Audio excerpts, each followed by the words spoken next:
국민의힘 새 선장으로 선출된 이준석 당대표, 윤석열 전 검찰총장이 당선 축하 메시지를 보냈다고 합니다. 이 대표, 당내 대선 경선을 관리해야 할 책임이 있죠.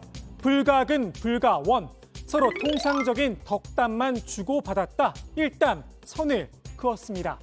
다만 윤 전 총장을 향한 메시지는 분명했습니다. 국민의힘 대선행 버스가 출발할 시간, 이제 2달여밖에 남지 않았다는 겁니다. 다만 제가 일정을 제시할 수밖에 없는 거는 사실 지금 당 밖에 훌륭한 주자분들이 많이 있고요. 그분들 입장에서는 어떤 식으로든지 가이드라인을 원할 겁니다. 예. 그런데 이제 8월 중순 말이면은 제 생각에는 어떤 정치적 결단을 내리기에 많은 분들한테 충분한 시간이 아닐까 그런 생각을 합니다. 윤 전 총장이 탑승하지 않더라도 버스는 막차 시간에 맞춰 출발한다는 건데요.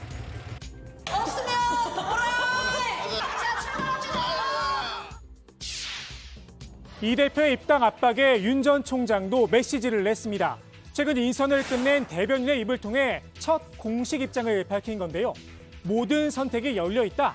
아무것도 결정된 것이 없다고 잘랐습니다. 다만 국민의힘 전당대회에 국민 기대가 컸다며 국민의 한 사람으로서 관심과 기대가 크다며 여지는 남겨뒀습니다.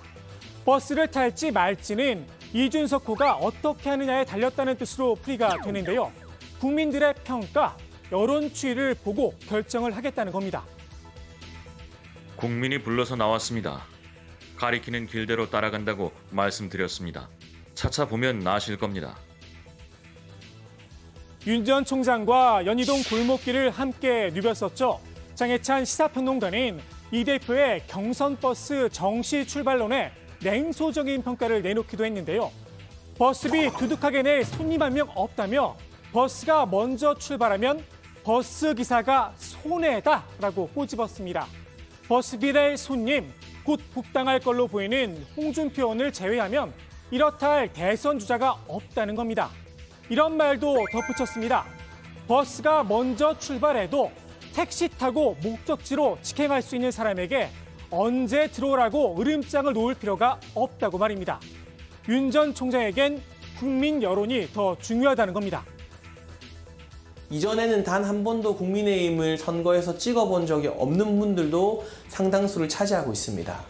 이 중도층의 파일을 그대로 윤석열 전 총장이 잘 가져올 수 있게끔 이분들을 만나고 이분들의 목소리를 듣고 또 이분들을 설득하면서 앞으로 윤석열 총장이 어디를 가더라도 어떤 행보를 하더라도 이분들이 윤석열 총장을 신뢰하고 함께 따라올 수 있도록 하는 그러한 시간이, 그러한 과정이 필요하지 않은가 하는. 민주당 입장에서도 윤 전 총장 행보가 관심일 수밖에 없겠죠. 국민의힘 버스, 이 중도층 때문에 안 탈 거란 이야기가 나옵니다. 국민의당 안철수 대표의 과거 행적을 보면 답이 보인다는 겁니다. 윤석열 전 총장이 하는 걸 보면 전형적으로 어찌 보면 정치를 안 하던 분의 스타일이에요. 예전에 안철수 대표 했던 스타일이랑 비슷해요. 그러니까 그분들의 특징이 뭐냐면 네. 정당에 가입하는 게 굉장히 때를 묻는다고 생각해요. 두려워요. 굉장히 진흙탕에 들어간다. 이런 생각을 해요. 중도표 다 떠날 것 정치 같고. 안 한 사람. 안철수 케이스, 이준석 대표도 내심 불안하긴 했나 봅니다. 대놓고 안철수의 선례가 타산지석이 되길 바란다 메시지를 내놨습니다. 지난 재보선 때 입당 거부를 선택한 결과를 보라는 겁니다. 윤 전 총장의 트레이드 마크죠. 공정 아젠다가 끝까지 갈지에 대해서도 의문을 표시했습니다. 이른바 윤석열 반사체론까지 슬쩍 꺼내들었습니다. 호사가들이 이야기하는 것이 윤석열 총장의 그런 반부패 이미지라고 하는 것이 자체 발광이냐 반사체냐 이런 얘기 하지 않습니까? 그렇기 때문에 문재인 정부의 이런 모순이 오히려 부각되어야지만 윤석열 총장이 그런 빛을 발하신 상황이라는 건데 저는 문재인 정부가 검찰개혁이라는 아젠다를 밀어붙이던 시절에 비해 가지고는 그런 이슈를 좀 적게 만들고 있습니다. 그래서 윤석열 총장이 최근에 이제 약간 덜 주목받는 모습을 보이는 게 그런 것 때문이라 보고요. 일자리나 경제 문제가 부각되는 상황이 오면 각광받는 대선 주자도 변할 수 있다는 겁니다. 일자리와 경제, 최근 윤 전 총장이 열공 모드에 돌입한 분야죠. 이 대표는 공부에 강박관념을 가지지 말라 훈수도 뒀습니다. 지지를 잃으면 천하 인재들이 모여들 텐데 왜 본인이 모든 걸 알아야 한다고 생각하냐는 겁니다. 주위 사람들의 조력을 받으라는 건데요. 인재들의 조력, 결국 국민의힘에 들어오면 해결된다는 이야기인 듯합니다. 보궐선거 승리 이후에 국민의힘 여러 의원들을 만났잖아요. 네. 그중에 하나가 눈여겨봐야 게 윤희숙 의원과 만남인데요. 내가 정치를 한다면 윤 의원님과 꼭 같이 하고 싶다. 그런 얘기했다고 이런 이야기를 했거든요. 예. 그건 뭐냐면 정치를 한다면 윤 의원과 하고 싶다는 것은 내가 대선 행보를 시작하면 국민의힘에 들어오겠다는 이야기를 거의 반은 말한 겁니다. 그런데 말입니다. 윤 전 총장이 반사체인지 발광체인지는 나중에 따져봐야 알겠지만 일단은 빛을 발하게 했던 검찰개혁 아젠다 다시 살아날 조짐입니다. 최근 공수처가 윤 전 총장을 직권남용 혐의로 정식 입건해 수사에 들어갔죠. 여권에서 윤 전 총장을 겨냥한 목소리가 커지고 있는데요. 또다시 이분이 전면에 등장했습니다. 추미애 전 법무부 장관입니다. 추 전 장관은 윤 전 총장을 바람든 풍선에 비유했는데요. 조국 전 법무부 장관에게 했던 것에 10분의 1만 검증해도 이 빵빵한 풍선은 금방 터져버릴 거다 나를 세웠습니다. 본인의 대선 출마 의지도 넌지시 내비쳤습니다. 이달 안에 출마 여부를 결정하겠다는 겁니다. 대권 도전은 하실 겁니까? 그걸 이른 아침에 단답으로 말씀드리긴 그렇고요. 예. 지금 여러 가지 고민을 하고 있어요. 네, 고민을 하고 조만간. 있다. 예. 네, 조만간 저도 어떤 결심이 서면 따로 말씀드릴 수 있지 않을까 싶습니다.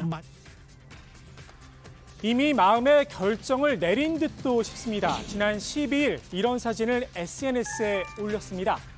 조국 수호에 앞장섰던 대국본 영남본부 발대식에서 찍은 사진이라고 하는데요. 나와라 추미애라는 이 문구가 눈에 띕니다. 추 전 장관은 심장이 뛴다는 소회를 밝히기도 했습니다. 추 전 장관이 본격적인 몸풀기에 들어가자 국민의힘에선 추나 땡, 추미애가 나면 땡큐란 반응이 나왔는데요. 추 전 장관이 추윤 갈등으로 윤 전 총장의 체급과 맷집을 키워준 엑스맨이었다는 겁니다. 그러니까 윤석열 사실은 선거 운동을 예. 조국 추미애 장관이 다 해줬고 그리고 현재까지도 이 정권 자체가 윤석열 선대위원회 같아요. 때리면 때릴수록 커진다. 흐름이. 그렇죠. 본인은 가만히 있어도 계속해서 이슈가 되고 또 국민들이 동정심을 갖게 해주고. 그래서일까요? 민주당 내에서도 추 전 장관의 행보와 거리를 두는 듯한 목소리도 나왔습니다. 조국의 10분의 1만 검증하면 윤석열이 터진다는 추미애 전 장관의 이론은 좀 문제가 있다고 봅니다. 현 검찰총장과 공수처장은 윤석열 총장 같은 분이 아니죠. 10분의 1, 즉 10번이나 압수수색하고 독하게 찌를 수가 없습니다.